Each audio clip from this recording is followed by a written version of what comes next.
Hello everyone. Welcome to ArcPy, Solving Large Transportation Analysis Problems. My name is Melinda Morang. And hi, I'm Dilesh Mandle. So today we'll start out with some introduction and background information. Then we'll talk about techniques for solving large problems. Then we'll walk through a Python script that shows you how to solve a large problem using local data. Then we'll talk about working with services, and then we'll take another look at that same Python script and talk about how to use it to solve with a service. We realize it can be quite difficult to follow along with code in a presentation like this, so all of the code as well as these slides are available for download at this address. Go ahead and take a moment, make a note of it, and we'll show it again at the end of the presentation in case you miss it.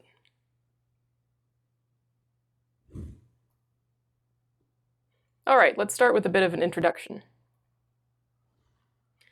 The ArcGIS Network Analyst extension is the part of the software that's for solving transportation analysis problems. It has tools for assessing the coverage of different facilities, for optimizing things like site location and fleets of vehicles, and for point-to-point routing, like how do I get from point A to point B, what's the closest facility, and for solving origin-destination cost matrices. In today's presentation, we're going to be talking about the origin-destination, or OD, cost matrix. Although we'll be focusing on this tool, a lot of the techniques we'll be discussing apply to other network analyst tools as well. The OD cost matrix solver is used for finding travel times or distances between sets of origins and sets of destinations. This tool has the ability to use a time or distance limit, which is important for large problems. You can also limit the number of destinations you want to find, so instead of saying what's the travel time from every origin to every destination, you can say what's the travel time from every origin to the closest 5 destinations, for example.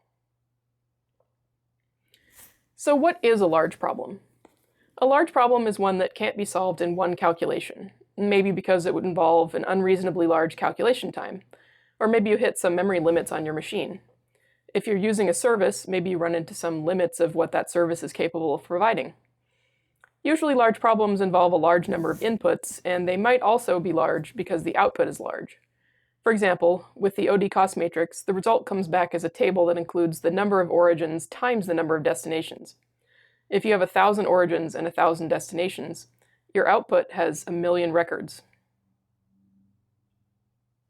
So some examples of a large problem include calculating the driving time from all patients to all medical facilities within 100 miles, or calculating the network distance from every parcel to every other parcel in a city.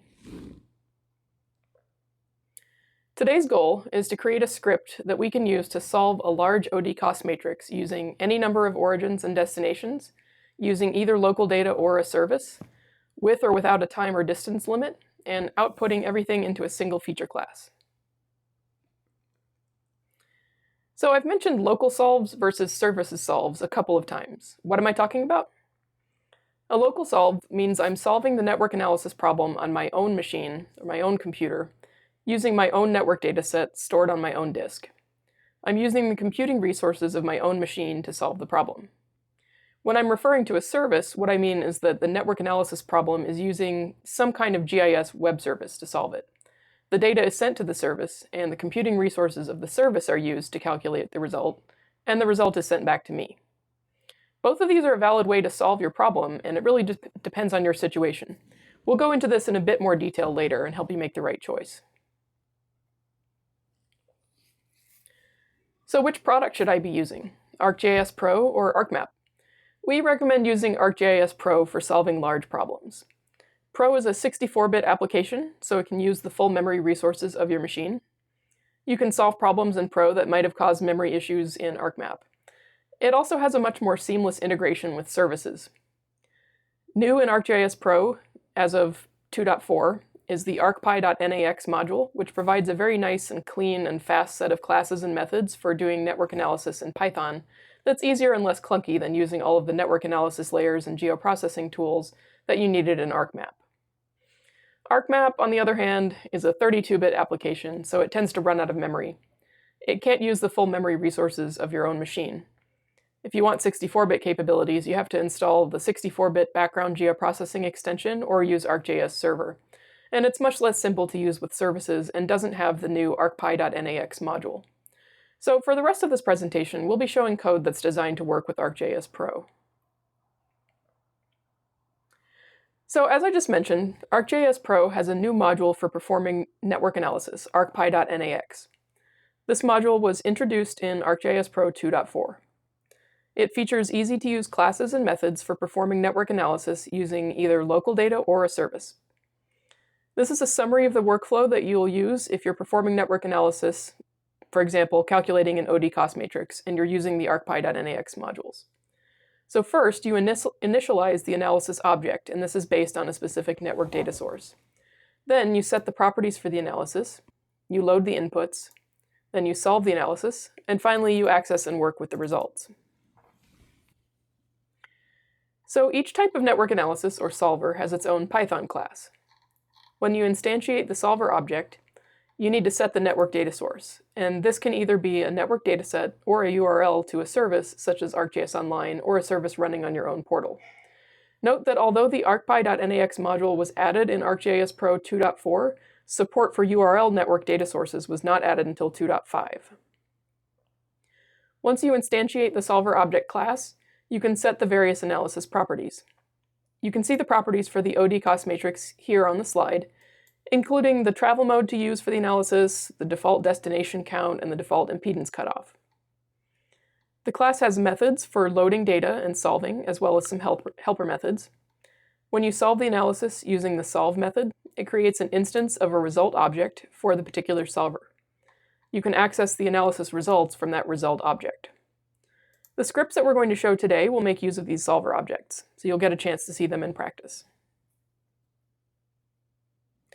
So now let's move on and talk about a couple of techniques for solving large problems. Techniques that I'll discuss include reduce the problem size, eliminate irrelevant data, chunk the data, spatially sort the data, solve in parallel, pre-calculate your network location fields, and use a network dataset layer. So now I'll go into each one of these in more detail. The first thing to do is to reduce your problem size. You might find out after you've done this that you don't actually have a large problem after all. One thing you can do to reduce the problem size is to find only the k nearest destinations. Do you really need to find the travel time between all origins and all destinations, or can you only find the 10 closest destinations? For example, do you need to calculate the driving time from a patient to all of the doctor's offices, or can you just return the 10 closest options? The OD cost matrix tool has the ability to limit the number of destinations to find. You can use the default destination count property on the OD cost matrix solver object to do this. You can also set a time or distance cutoff limit so you can find only the destinations that fall within this limit. Do you care about results that are more than 100 miles away?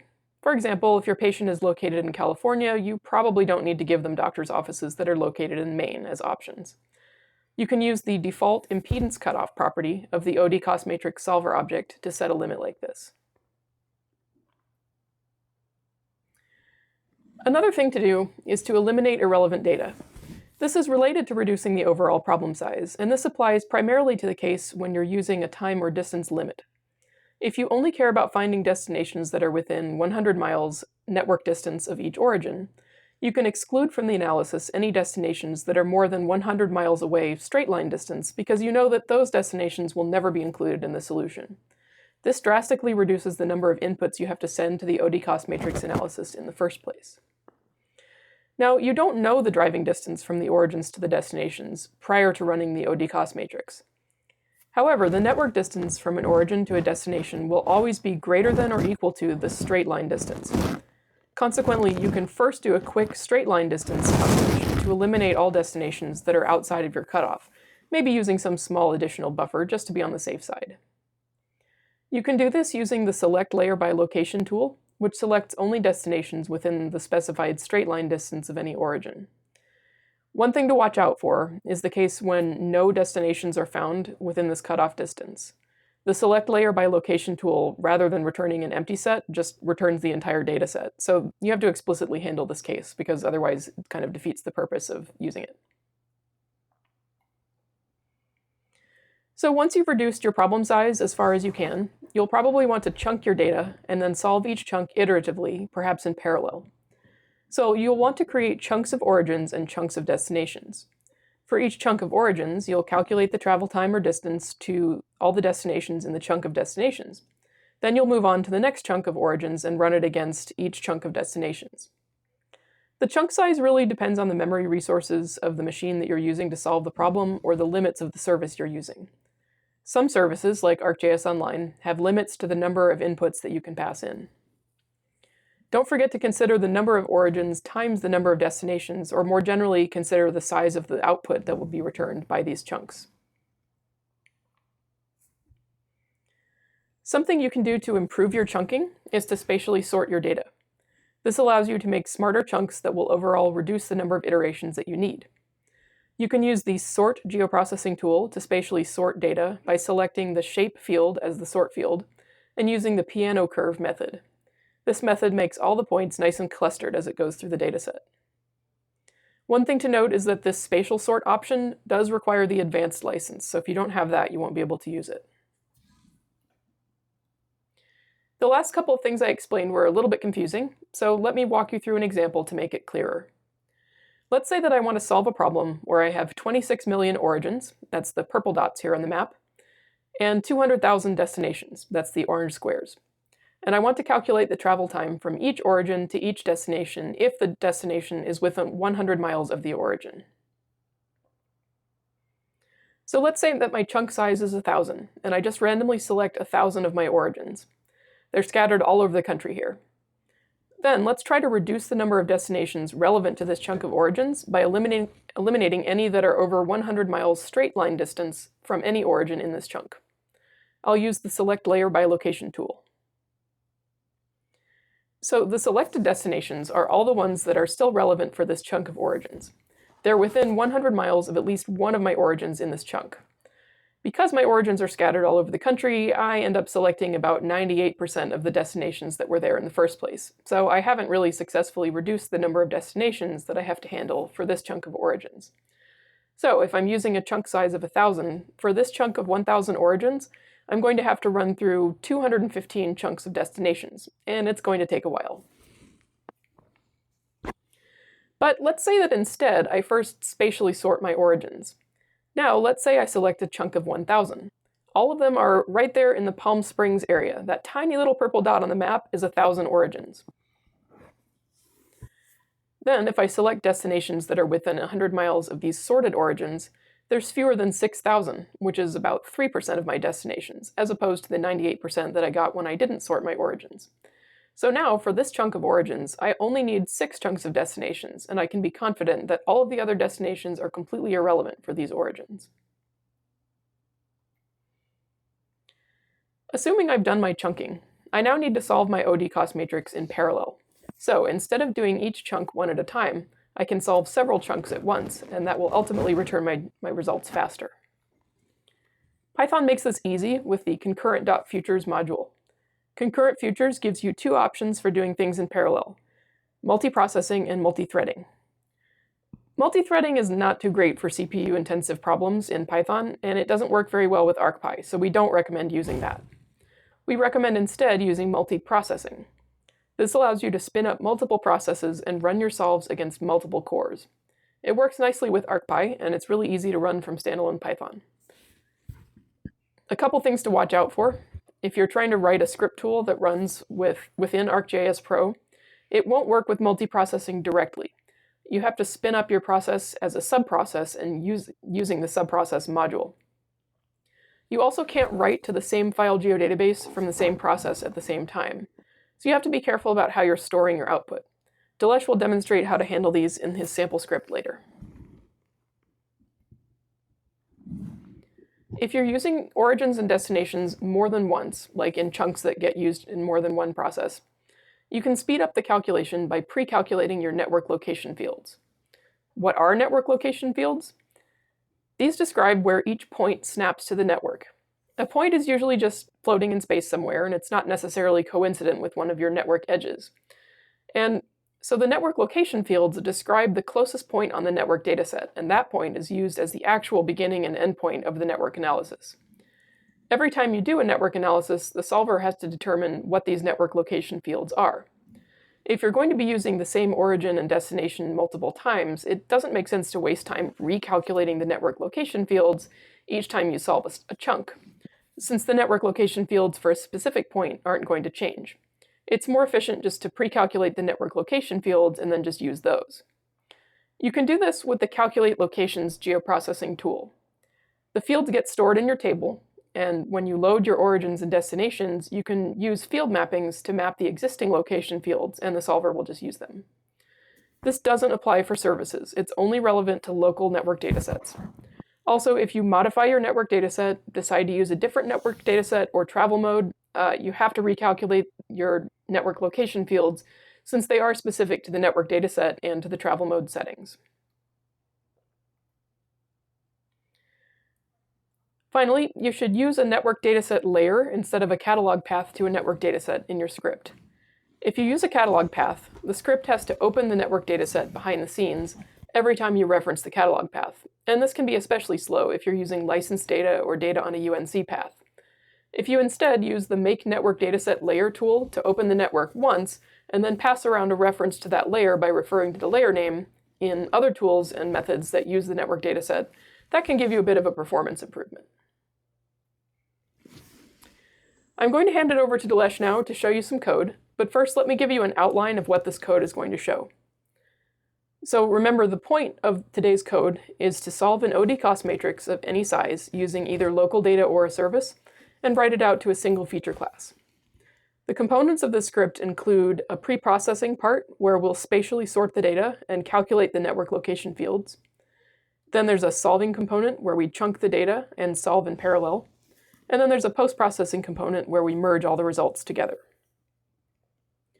And as a reminder of the workflow for using ArcPy.NAX to solve network analysis problems, first you initialize the analysis object based on a network data source. Then you set the properties for the analysis, load the inputs, solve the analysis, and then work with the results. And you'll see all of this in the code. Okay, Dilesh, let's look at some code. Thanks, Melinda. So my objective here is to show you how you can implement all of the concepts that Melinda talked about in some Python code. So as she was mentioning, our goal here is to come up with a script tool that can solve origin destination cost matrix problem against a local network dataset or against a service. So what I'm going to show you initially is how this script tool actually works, and then we will look into the code or the implementation details on how this tool is implemented in code. So here I have my script tool, which takes the origins. In this case, I'm saying I'm traveling from my population centroids to the facilities, and for the network data source, I can select either a local network dataset layer, or I can select ArcGIS Online or my own enterprise portal. In this case, I'm just selecting a local network dataset. Then as I select the network dataset, I get to choose the travel modes available on that network dataset. Then I specify a folder where all the intermediate data and the output needs to be created. Then I can, if my problem has certain limiting factors, like I want to find only the closest destinations within 15 minutes, and I only want to find 10 closest destinations, I can specify that. Then depending on the memories available on my machine, I want to say that any particular chunk in my problem should not be greater than 1 million in this case. So that's what I'm specifying as the maximum OD size.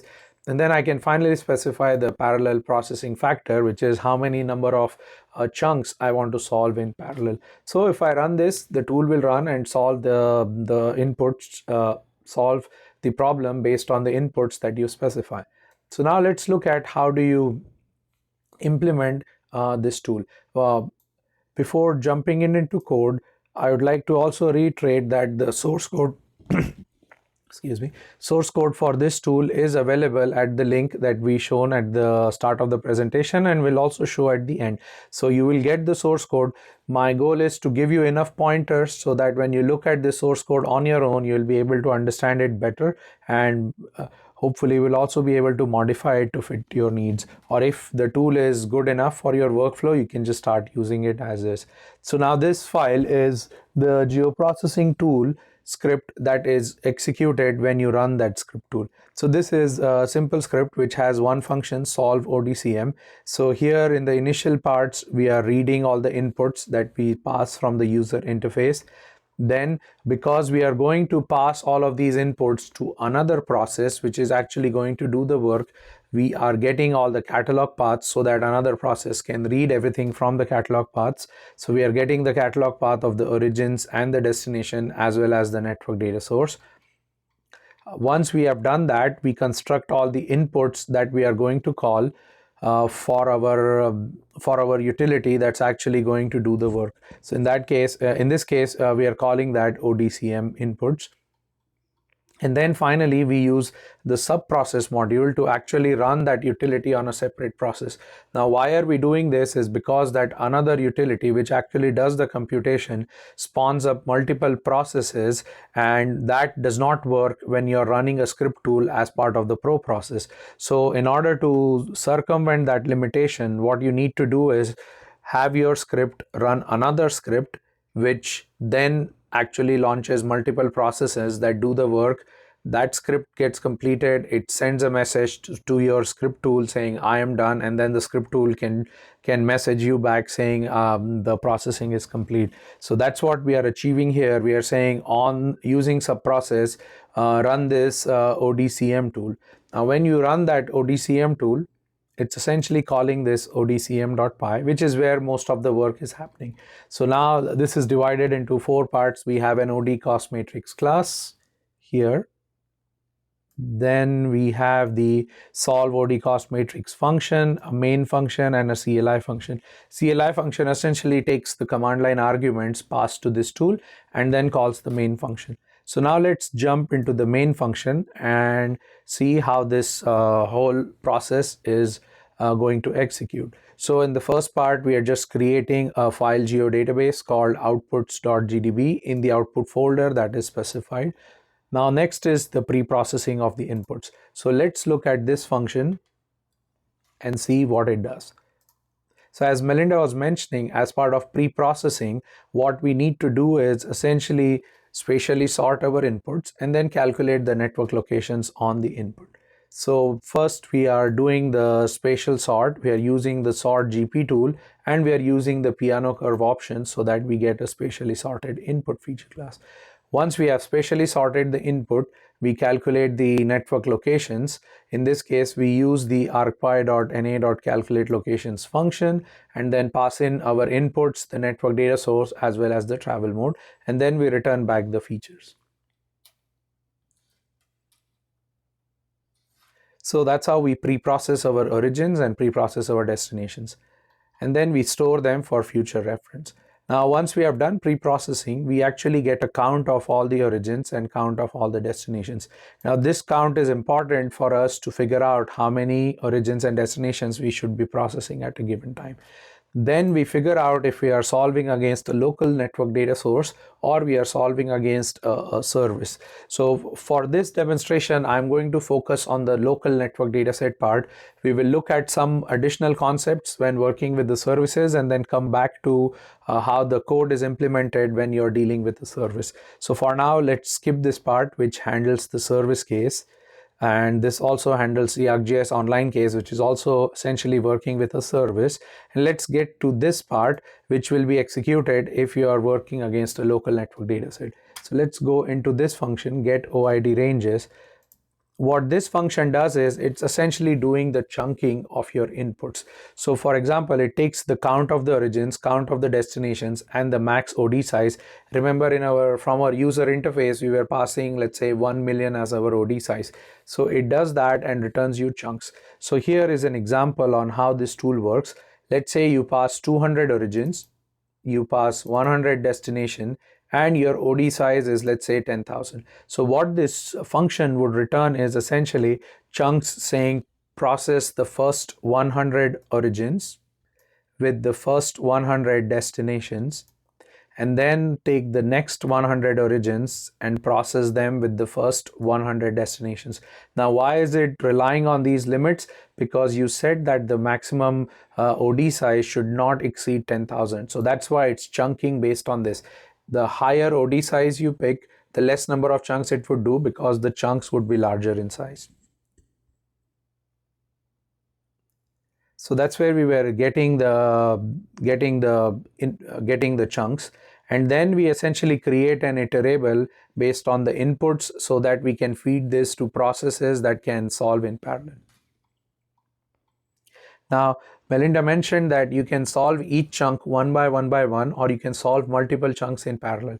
So here we are actually solving multiple chunks in parallel by using a process pool executor that is provided by the futures module. So to initialize the process pool executor, you pass in how many parallel workers you need. In this case, we are passing this as input workers, which essentially we got as the parallel processing factor parameter. So because that was specified as 3, in this case we would end up using 3 parallel processes or solve 3 parallel chunks. So then to the process pool executor, what we say is on each chunk solve a function, and to that function feed in a particular range of inputs. So this is the function that gets called on each processes that are solving in parallel. So let's look at this function. So this function is essentially solving the OD cost matrix. So this is a small function because most of the work is done in initializing the OD cost matrix and then in solving the OD cost matrix. So let's first see what happens when we initialize the OD cost matrix class.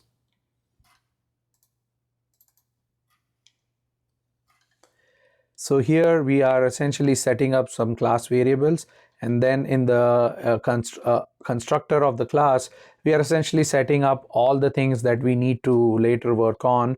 Along with, we are creating a file geodatabase, because remember, this function would be run on each process, and we want to make sure that each process is writing to its own copy of a file geodatabase for all the intermediate data, because multiple processes cannot write to the same same geodatabase. So we are creating a unique file geodatabase for each process. We are also creating a network data set layer so that we are optimizing the performance of this. Now, once we are done with the initialization part, we come to solve, where most of our work happens. Now this takes the ranges of our origins and destinations and then actually does the solve.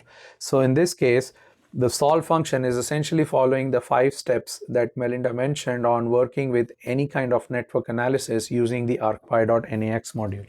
So first part here is we are checking if we are working with the service, which we haven't looked at yet. If we are not working with the service, we are working with a local network data set. So we set the network data source to our layer that we had created before. And then we also check out the network analyst extension license, because in this case, all the processing is happening on your local machine and you would need a network analyst license in that case. Then we go and do those 5 steps. So the first in that is to initialize the OD cost matrix solver object. And then we set all the different analysis settings. So we are setting the travel mode, we are setting the target count and a cutoff, and the attributes that we want to accumulate. We are also saying that we do not want to generate 2 true shapes, because we are generating large ODs and we want to minimize the size of the output that we get from each. And in our analysis, we are anyways interested in the time and distance and not really the straight lines that connect each origin to each destination. So we are, as part of the analysis settings, we are saying not to generate straight lines. Then we are setting the search tolerances. Then finally, we are selecting the inputs based on the criteria. So let's look at this function and see what it does.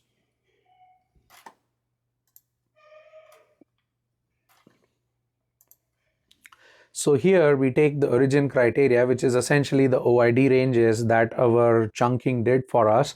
And then we construct a where clause saying, okay, select all the features whose OID is between this and this range, and then we give that to make feature layer tool so that it can give us a layer with only the features that match our criteria.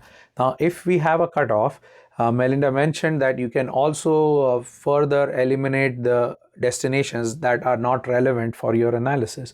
So we do that using the select layer by location tool if there is a cutoff. Now here is something that you should keep in mind. If there is nothing within the cutoff, select layer by location will actually return you all the destinations, and that would defeat our purpose of chunking inputs into smaller chunks. So we have to make sure that we actually get something selected. So if we don't get anything selected, we essentially just return saying there's nothing to process within the cutoff and skip and go to the next chunk. If there is no cutoff, then we have to select everything based on our criteria, and then we return those selected inputs back to our processing. So let's get back to where we left off. Okay, so here we have selected the inputs. Now we need to load those inputs into our OD cost matrix object.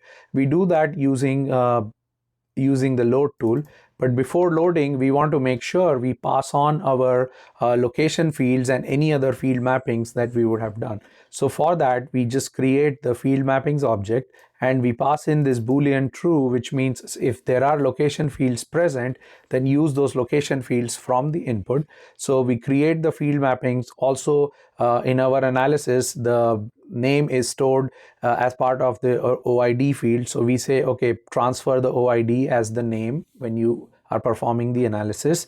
So we are doing those two things in the field mapping. Once we have done our field mapping, we then use the load method to actually load our origins and load our destinations. And if we had calculated location fields, it will get transferred over to that. Then once we have loaded our analysis, we will actually solve. Now, as part of the solve, if the solve is successful, then we set the solve succeeded flag, and then we save the layer file so that we can actually visualize the results if something goes wrong. And then we eventually export out the OD lines to a feature class that in a file geodatabase that we created for this particular process. If the analysis was not successful, then we actually save the messages and then return so that our further post-processing can take care of a failed analysis. So let's go back to the main function. So here we are saying, okay, on multiple processes, solve each chunk and then collect the results. Once we have collected all of our results, we come here and then we say, okay, each chunk creates its own output feature class, and as eventually we want to merge all of those feature classes and get into a single feature class. So we are doing that using the merge geoprocessing tool, and then we do some cleanup. Essentially, we delete all the intermediate data that we had created while we were processing each of the chunks. So in this is how we actually went ahead and implemented that geoprocessing tool, which can solve the OD cost matrix against a local network data set running on your own machine. So now let's get back to the slides and see how we can work with services and perform the same kind of analysis. So when you are working with the services, there are three different options that you have. You can either work with a local network dataset, or you can work with an ArcGIS Online service, or you can work with an ArcGIS Enterprise service. Now, there are many different criteria you can use to pick which option you should use. For example, if you have your own street data, you can either work with a local network dataset, which means all the analysis is happening on your own machine, or you can work with ArcGIS Enterprise, where the analysis is happening on your enterprise, where you have one or more servers that are hosting these services. Or if you don't have any street data, then you can use the ArcGIS Online services, which essentially only require service credits. Now, along with having your own street data, you also need to have the network analyst extension license. Whether you are working with ArcGIS Enterprise, then you need the network analyst extension license for ArcGIS Enterprise. If you're working with local data and ArcGIS Pro, then you need the ArcGIS network analyst extension license for ArcGIS Pro. If you don't have network analyst extension license, then you can still go and use the ArcGIS Online routing services. There you would need the service credits.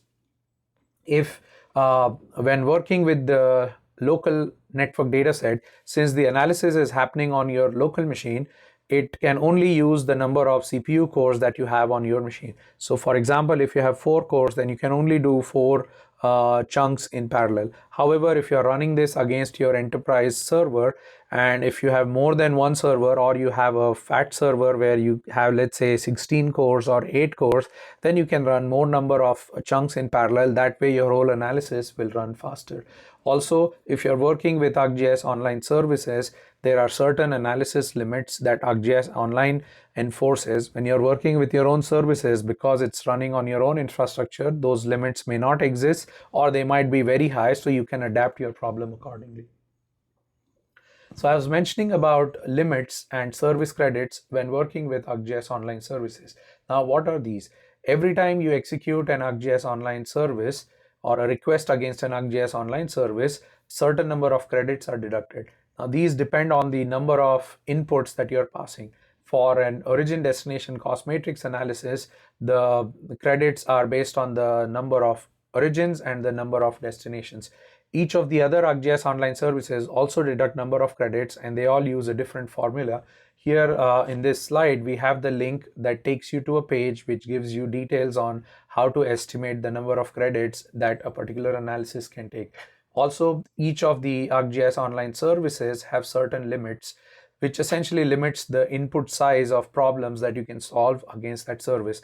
For origin destination cost matrix service, you can only pass a maximum of 1000 origins and 1000 destinations. So when you're chunking your problem, you need to make sure that your chunks do not exceed these limits.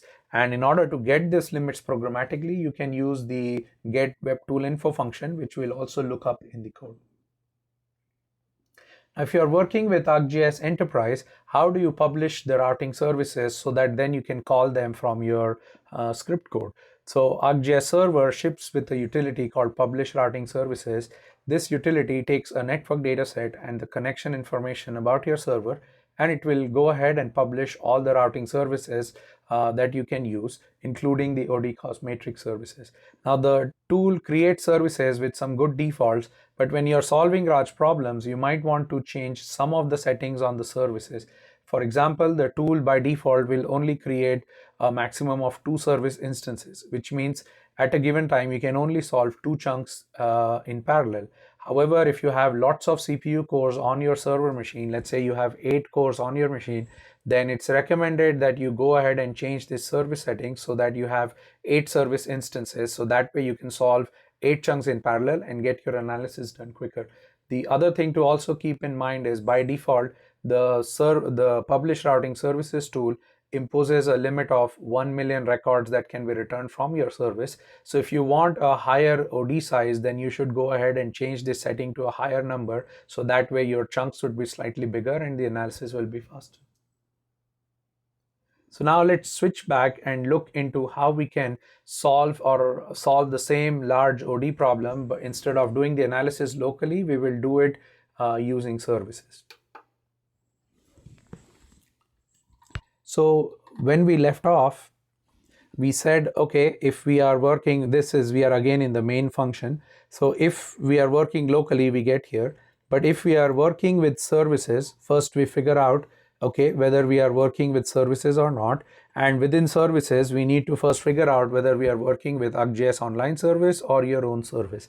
So that's what we figure it out here. Now, if we are working with ArcGIS Online service, then first we need to do is we need to get the tool limits. So let's see how we can get the tool limits. So here we just call the get web tool info function, and pass it the name of the OD service and the tool name, and then this returns a Python dictionary from where you can query all the service limits. So once you have got the tool limits, you figure out the max origins and max destinations based on the tool limits, and then you need to still calculate your chunks. Now this is slightly different than what we had looked when we were working with the local data. So when we are working with the ArcGIS Online service, the limiting factor is the limit supported by ArcGIS Online. So for the OD service, the limit is 1000 origins and 1000 destinations. So here in this case, let's say you are having 1500 origins and 1200 destinations, and we know ArcGIS Online limits is 1000 origins and 1000 destinations. So you cannot solve all of this in one one chunk. So you have to break this up into multiple chunks. So what this function will do is it will say process first 1000 origins, then say process them with the first 1000 destinations, then take the first 1000 origins and process them with the remaining 200 destinations, and so on. At all the at every time, it makes sure that you're not passing in more than 1000 origins and more than 1000 destinations, because that would violate the ArcGIS Online service limits. So once we have calculated the OID ranges, we then get back to the same process pool executor where we are saying, okay, solve on multiple parallel processes. In this case, we are again calling the solve OD cost matrix function, which, as we have seen, it comes in, initializes the class, and then does the solve.